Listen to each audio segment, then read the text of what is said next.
Good morning, everyone, and this is our webcast for Friday, September 26th, 2008. We're recording a little late today, and I've put up a link out there and invited people to come in and join with us for the live recording of the webcast. We'll see if anybody joins. It was sort of a last minute thought and idea that I had. Anyway, today's tip of the day is going to be in QuickBooks, and another dedication to another new client. That's two new clients this week that I started working with, and it's going to be another inventory-based tip.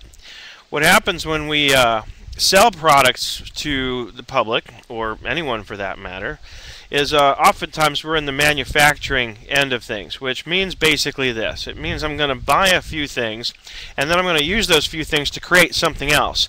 And then that something else is my finished product, and that's what I'm actually going to sell on the market. So what that means is I have what's called, in very sort of raw terms, is I have raw materials that I buy, and then I use those raw materials to create something, and then once it's created I have what's called finished goods. And the raw materials that are being used, or in the process of being used to create the finished good, is called a work in process inventory. So very large manufacturing companies actually have to account for these three stages of the inventory development: the raw materials, what's in work in process, and what's in finished goods. And we're going to keep it real simple for you though here today, and what I want to show you is how QuickBooks deals with that, how QuickBooks deals with the situation where I'm going to buy something, and then I'm going to pay to have it made, and then I'm going to have a finished good on the market. And with that, I'm going to take you over into the sharing portion of our meeting to show you how this works in QuickBooks. So once again, I'm going to share my desktop with you, as I do every day. And this is the Bloomberg website, where I'm reading the wonderful news about Washington Mutual today. If you're sort of temperamentally on the depressive side, you may want to avoid the news these days. Anyway, here we are in QuickBooks, and also I'm going to bring this up into a full screen view. And actually, a quick tutorial on this, by the way, while we're doing this, is if you're watching this from home, you're going to see on the bottom left of your screen a little toolbar, and it shows kind of the progress of the video, how it's playing. Well, you'll notice all the way to the left of that toolbar is a minus sign. If you click on that, it will minimize that toolbar, and it will reveal another toolbar. And on that other toolbar, there are two buttons. If you click the button that's to the right, what it will do is it will enlarge the image on your screen so that it will be easier to see what I'm showing you. And of course, the button to the left of that brings it back down to full size. And back to the original toolbar, once you hit that minus sign, you'll see now a plus sign there, which of course if you click on that, it will expand that back out so that you can once again see the progress of the video that's recording. So I wanted to get that out there because somebody had emailed me this week and said they were having difficulty seeing, and that's how you can solve that problem. So back to our tip for the day. What happens is I have again this sample rock castle construction company, and what we have now is when we buy the raw materials, the things that are going to be used to create the things we want to sell, we have what are called inventory parts, and those are the little components that make up the finished product, or that are used to make it up. And what we want to create in QuickBooks, in order to account for the fact that we have now a finished product that includes the use of several inventory parts, is we want to create what's called an inventory assembly item. And what that means is it's been assembled based on inventory parts. So an inventory assembly item is actually the name that refers to the finished product, which is using several of the inventory parts in order to make it. So we go to our lists in QuickBooks, and we go to our item list. And we can bring this up full screen so it's easier to see. And what we're going to want to do is create a new item. So I can either click down here at the bottom left of the screen, or I can click up at the top where it says Edit. And as you know, as I mentioned in Wednesday's webcast, every list works the same way. They both have the button at the bottom or the Edit menu at the top, which enables you to create and change the things that are sort of integral to that list. So I go to Edit, and I choose to edit the item. And the first thing, actually, I take that back. I don't want to edit an item. I want to create a new one. So I go to Edit, and I choose New Item. Sorry about that.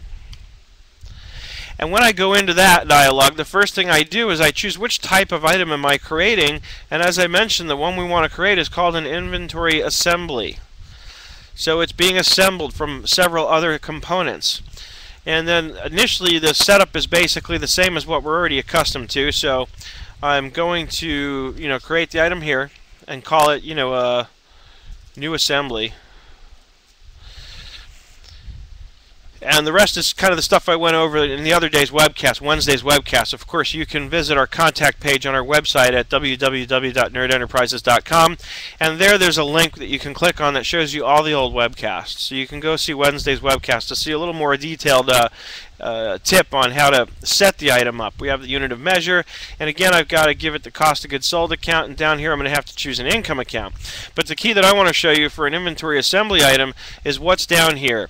And down here what I have is a dialog that's very specific to the inventory assembly item, because this is where I get to choose which inventory parts, or non-inventory parts for that matter, are used to make this up. As a matter of fact, if I know that as a standard I'm going to have to spend, let's say, $100 in labor in order to get this thing created, then I can set up a non-inventory part and call it labor, or I can even set it up as a service item, which is more appropriate, the way to describe a labor type charge. But I can use that to build into the cost of the finished product what I know is going to be the labor. Now, in most situations, I don't necessarily know for sure what the labor is going to be, so I'm probably going to have to build the labor into the cost of the item another way. Or I get the bill back and we work it out there. But that's a little too detailed for a tip on here. The point here is, from this dialog, I can choose the inventory parts that make up my finished product. So I might pick a couple of things from here and say, well, I've got one of these, and I've got one of these, and so on and so forth. So I can choose an infinite number of items that will be used. So what happens is, when I get this finished inventory assembly item, its cost is going to be $2,000 plus the $34.95 based on these two things I've chosen. So it's going to cost me $2,034.95, and that's what's going to go into the value of my newly assembled inventory item. So when I go to purchase one of these, or when I show that I've received one of these, it's going to deduct it from each of these two and add it to the new item. And that's how my inventory works. I'm taking things out of the components inventory and bringing it into the newly finished items inventory. So that's our free QuickBooks tip for the day. And as I always mention, if you want more, if you like this, if you think I'm doing a good job of explaining this stuff, then you may want to visit our Learning Center and download one of our classes on QuickBooks. We have them. They're available. I've lowered the prices on them because I know the economy is making it tough on people, and I want to make sure that this is affordable to everyone. So what I've done is I've cut the prices back to just $25 for a pre-recorded class. I'm still going to be doing the live webinars, and those are still $150 for a 3-hour class, but that's live, and you're able to actually put questions on up on the Q&A board during the meeting, which looks just like this, so you can literally very specifically drive the content of the class if you participate in one of the live webinars. So I have none scheduled right now, but I'm going to be scheduling one probably for the end of the month of October, and details will follow. Just visit our website at www.nerdenterprises.com and check the Learning Center for more information on that stuff. For that matter, if you want to go right now, you can click right here where it says Visit the Nerd Learning Center. This is actually a live hyperlink, even in the recording, and you can go there and visit the Learning Center right now and see what we have available. We've got Excel classes, we've got QuickBooks classes. I did a class on MS Outlook recently that I put up there. It shows you how to set up your own email account.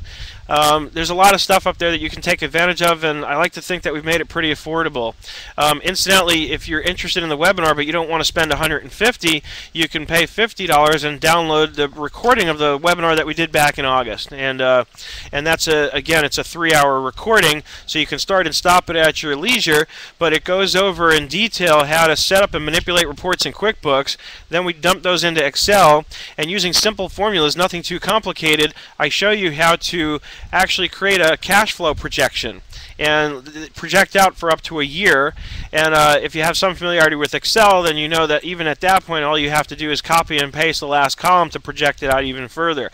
So for $50, you get a lot of information, 3 hours worth of basically me doing a live recorded class with some people that went over all this stuff. And on the website, there's an outline of what's covered in each of these classes. So visit the Learning Center, check it out, and hope you all had a great week.